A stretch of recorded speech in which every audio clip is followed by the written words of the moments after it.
ಸಾಮಾನ್ಯವಾಗಿ ಉಪ್ಸಾರು ಖಾರ ಎಲ್ಲರೂ ಮಾಡ್ತಿರ್ತೀರ. ಆದರೆ ಇವತ್ತಿನ ವಿಡಿಯೋದಲ್ಲಿ ನಾನು ತೋರಿಸ್ಕೊಡ್ತಾ ಇರೋಂಥ ರೆಸಿಪಿ ಮೊಳಕೆ ಕಾಳಿಂದ ಉಪ್ಸಾರು ಮಾಡಿ ತೋರಿಸ್ತಾ ಇದ್ದೀನಿ. ನೀವು ಒಂದು ಸಲ ಟ್ರೈ ಮಾಡಿ. ಈ ಥರ ಮೊಳಕೆ ಕಾಳು ಉಪ್ಸಾರು ಮತ್ತು ಉಪ್ಸಾರಿನ ಖಾರ ತುಂಬಾ ಟೇಸ್ಟಿಯಾಗಿ ಬರುತ್ತೆ. ಹಾಗಿದ್ರೆ ಬನ್ನಿ ಮೊಳಕೆ ಕಾಳಿನ ಉಪ್ಸಾರು ಮಾಡೋಣ. ಮೊದಲಿಗೆ ನಾನಿಲ್ಲಿ ಒಂದು ಕುಕ್ಕರ್ನ ಸ್ಟವ್ ಮೇಲಿಟ್ಟು 1.5 ಬೌಲಷ್ಟು ಮೊಳಕೆ ಕಾಳನ್ನ ಹಾಕ್ಕೊತಾ ಇದ್ದೀನಿ. ಮೊಳಕೆ ಕಾಳು ಅಂದರೆ ಹುರುಳಿ ಕಾಳಿಂದ ಮೊಳಕೆ ಕಟ್ಟಿರೋಂಥ ಕಾಳು.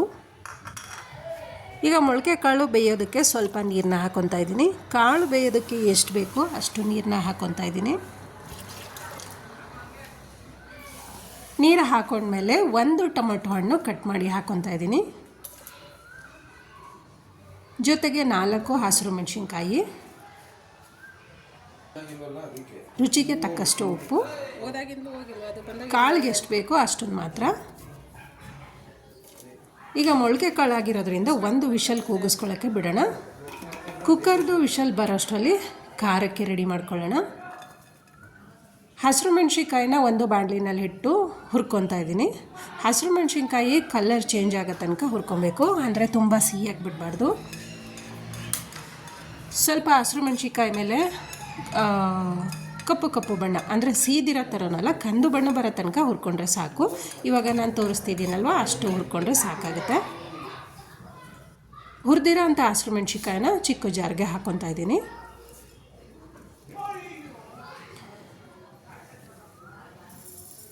ಜೀರಿಗೆ ಸ್ವಲ್ಪ, ಬೆಳ್ಳುಳ್ಳಿ 1, ಮೆಣಸು ಪೌಡ್ರು, ನೀವು ಮೆಣಸು ಪೌಡ್ರ್ ಇಲ್ಲ ಅಂದರೆ ಒಣಮೆಣಸು ಹಾಕ್ಕೊಬೋದು, ಹುಣಸೆ ಹಣ್ಣು ಸ್ವಲ್ಪ, ರುಚಿಗೆ ತಕ್ಕಷ್ಟು ಉಪ್ಪು,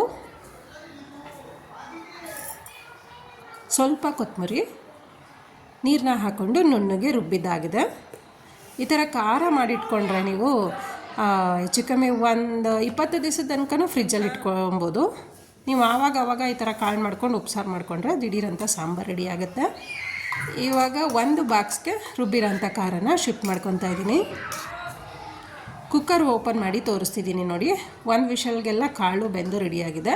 ಇವಾಗ ನಾನು ಟೊಮೊಟೊ ಹಣ್ಣು ಬೇಯಕ್ಕೆ ಹಾಕಿರ್ತೀನಲ್ವ ಸಾಂಬಾರಿಗೆ, ಆ ಟೊಮೊಟೊ ಹಣ್ಣನ್ನು ಜಾರ್ಗೆ ಹಾಕ್ಕೊತಾ ಇದ್ದೀನಿ. ಈ ಥರ ಟೊಮೊಟೊ ಹಣ್ಣು ಮತ್ತು ಬೆಂದಿರೋಂಥ ಸ್ವಲ್ಪ ಕಾಳನ್ನ ಮಿಕ್ಸ್ ಮಾಡಿ ಜಾರ್ಗೆ ಹಾಕ್ಕೊಂಡು ರುಬ್ಬಿದ್ರೆ ಸಾಂಬಾರು ತುಂಬ ರುಚಿಯಾಗಿ ಬರುತ್ತೆ. ನೀವು ಒಂದು ಸಲ ಟ್ರೈ ಮಾಡಿ. ಟ್ರೈ ಮಾಡಾದ್ಮೇಲೆ ರುಚಿ ಹೇಗೆ ಬಂತು ಅಂತ ಕಮೆಂಟ್ಸ್ ಹಾಕೋದು ಮರಿಬೇಡಿ ಪ್ಲೀಸ್. ತುಂಬಾ ಬಿಸಿ ಬಿಸಿ ಮುದ್ದೆಗಂತೂ ತುಂಬ ಟೇಸ್ಟಿಯಾಗಿರುತ್ತೆ. ಸ್ವಲ್ಪ ಕಾಳನ್ನ ತಗೊಂಡು ಜಾರ್ಗೆ ಹಾಕ್ಕೊತಾ ಇದ್ದೀನಿ ನೋಡಿ. ಈಗ ಕಾಳು ಮತ್ತು ಟೊಮೊಟೊ ಹಣ್ಣು ಈ 2 ರುಬ್ಕೊಂಬರೋಣ.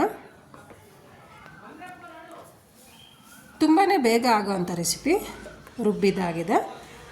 ರುಬ್ಬಿರೋ ಅಂಥ ಟೊಮೊಟೊ ಹಣ್ಣು ಮತ್ತು ಕಾಳನ್ನ ಮಿಕ್ಸ್ ಮಾಡ್ಕೊಳ್ಳೋಣ ಸಾಂಬಾರಿಗೆ. ಹಾಗೆಯೇ ಜಾರ್ಗೆ ಸ್ವಲ್ಪ ನೀರು ಹಾಕ್ಕೊಂಡು ಅದನ್ನು ಮಿಕ್ಸ್ ಮಾಡ್ಕೊಳ್ಳೋಣ. ಇವಾಗ ಮಿಕ್ಸ್ ಮಾಡಾದಮೇಲೆ ನಿಮಗೇನಾದರೂ ಇನ್ನೂ ಸ್ವಲ್ಪ ಎಕ್ಸ್ಟ್ರಾ ನೀರು ಬೇಕು ಅಂದರೆ ಮಿಕ್ಸ್ ಮಾಡ್ಕೊಬೋದು. ಇವಾಗ ಸಾಂಬಾರು ಅಷ್ಟೇ ರುಚಿಯಾಗಿರುತ್ತೆ ಮತ್ತು ತಿನ್ನೋದಕ್ಕೆ ಮೊಳಕೆ ಕಾಳಂತೂ ಸೈಡ್ಗೆ ಮೊಳಕೆ ಕಾಳು ಚೆನ್ನಾಗಿರುತ್ತೆ. ನನಗಿನ್ನೂ ಸ್ವಲ್ಪ ನೀರು ಬೇಕಾಗಿತ್ತು, ಹಾಗಾಗಿ ಮಿಕ್ಸ್ ಮಾಡ್ಕೊತಾ ಇದ್ದೀನಿ. ಈ ಥರ ಕಾಳು ರುಬ್ಬಿ ಮಾಡೋದ್ರಿಂದ ಸಾಂಬಾರು ಉಪ್ಸಾರು ರುಚಿ ಚೆನ್ನಾಗಿ ಬರುತ್ತೆ. ಟೇಸ್ಟ್ ನೋಡೋಣ. ಇನ್ನೂ ಸ್ವಲ್ಪ ಉಪ್ಪು ಬೇಕು ಅನ್ನಿಸ್ತಿದೆ ನನಗೆ, ಹಾಗಾಗಿ ಇನ್ನೂ ಸ್ವಲ್ಪ ಉಪ್ಪು ಹಾಕ್ಕೊತಾ ಇದ್ದೀನಿ. ಯಾಕಂದರೆ ನಾವು ಆಲ್ರೆಡಿ ಕಾಳಿಗೆ ಮೊದಲೇ ಸ್ವಲ್ಪ ಉಪ್ಪು ಹಾಕಿರ್ತೀವಿ. ಈ ಟೈಮಲ್ಲಿ ಸ್ವಲ್ಪ ಹಾಕ್ಕೊಂಡ್ರೆ ಸಾಕಾಗುತ್ತೆ.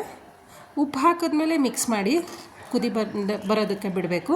ಕುದಿ ಬರ್ತಾಯಿದೆ ನೋಡಿ. ವಾವ್, ಫೈನಲಿ ಮೊಳಕೆ ಕಾಳಿನ ಉಪ್ಸಾರು ಮತ್ತು ಉಪ್ಪೆಸರು ಖಾರ ರೆಡಿ ಆಯಿತು. ಸರ್ವ್ ಮಾಡ್ತಾಯಿದ್ದೀನಿ. ಫ್ರೆಂಡ್ಸ್, ನೀವು ಈ ವಿಧಾನದಲ್ಲಿ ಒಂದು ಸಲ ಟ್ರೈ ಮಾಡಿ ಸಾಂಬಾರು ರೆಸಿಪಿ ಹೇಗೆ ಬಂತು ಅಂತ ನೋಡಿ. ಜೊತೆಗೆ ಹೊಸದಾಗಿ ಯಾರಾದರೂ ನನ್ನ ಚಾನಲ್ಗೆ ಜಾಯ್ನ್ ಆಗಿದ್ದರೆ ದಯವಿಟ್ಟು ಸಬ್ಸ್ಕ್ರೈಬ್ ಮಾಡ್ಕೊಂಡು ನೋಡಿ. ಹಾಗೆಯೇ ಬೆಲ್ ಬಟನ್ ಕ್ಲಿಕ್ ಮಾಡಿ ಆಲ್ ಅಂತ ಸೆಲೆಕ್ಟ್ ಮಾಡ್ಕೊಳ್ಳಿ. ಯಾಕಂದರೆ ನಾನು ಹಾಕೋಂಥ ಪ್ರತಿಯೊಂದು ನೋಟಿಫಿಕೇಷನ್ಗಳು ನಿಮಗೆ ಡೈಲಿ ಸಿಗ್ತಾ ಇರುತ್ತೆ. ಈ ವಿಡಿಯೋ ನಿಮ್ಗೆ ಇಷ್ಟ ಆಗಿದರೆ ಲೈಕ್ ಮಾಡಿ, ಶೇರ್ ಮಾಡಿ, ಸಬ್ಸ್ಕ್ರೈಬ್ ಮಾಡಿ. ಮತ್ತೆ ಮುಂದಿನ ವಿಡಿಯೋದಲ್ಲಿ ಸಿಗೋಣ. Thank you.